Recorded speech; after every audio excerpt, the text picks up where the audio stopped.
Assalomu alaykum aziz yurtdoshlar. Advokatga top 3 ta aktual mavzudagi savollarni taqdim etamiz. Muzaffar aka Turdumatov advokatimiz, yaxshimisiz? Salomatsiz? Muzaffar aka, bugun men sizga beriladigan savollarni Farg'onadagi eng shinam mazali taomlari bilan, o'zining atmosferasi bilan qalbingizga taskinat beruvchi Flarus restoraniga olib keldim. Bir piyola choy ustida savollarni beraman. Tayyormisiz? Tayyorman. Qani, ketdik. Qani.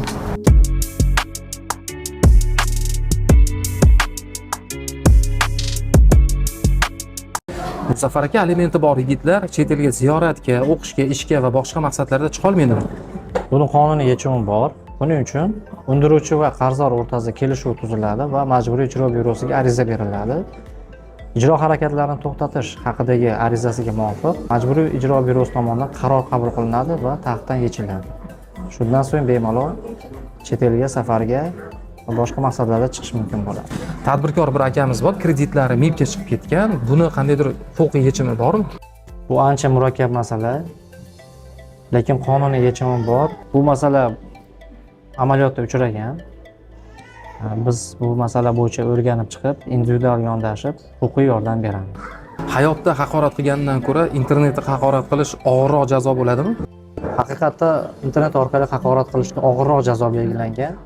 Birinchi navbatda Ma'muriy javobgarlik kodeksining 41-moddasiga asosan 15 milliongacha jarima qo'llaniladi.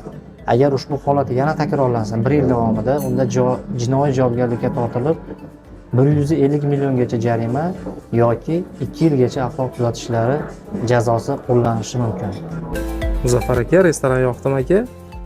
Siz qayerda kim bilan o'tirishni yaxshi bilasiz.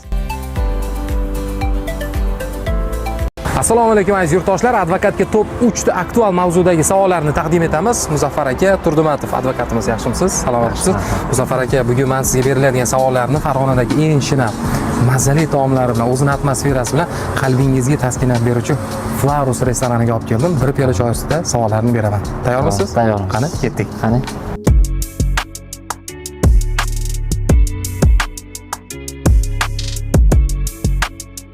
Muzaffar aka, alimenti bor yigitlar chet elga ziyoratga, o'qishga, ishga va boshqa maqsadlarda chiqa olmaydimi?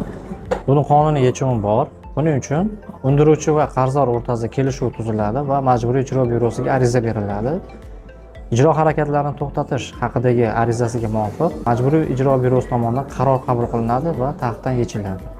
Shundan so'ng bemalol chet elga safarga va boshqa maqsadlarda chiqish mumkin bo'ladi. Tadbirkor bir akamiz bor, kreditlari MIBga chiqib ketgan. Buni qandaydir huquqiy yechimi bormi? Bu ancha murakkab masala, lekin qonuniy yechimi bor. Bu masala amaliyotda uchragan. Biz bu masala bo'yicha o'rganib chiqib, individual yondashib, huquqiy yordam beramiz. Hayotda haqorat qilgandan ko'ra internetda haqorat qilish og'irroq jazo bo'ladimi?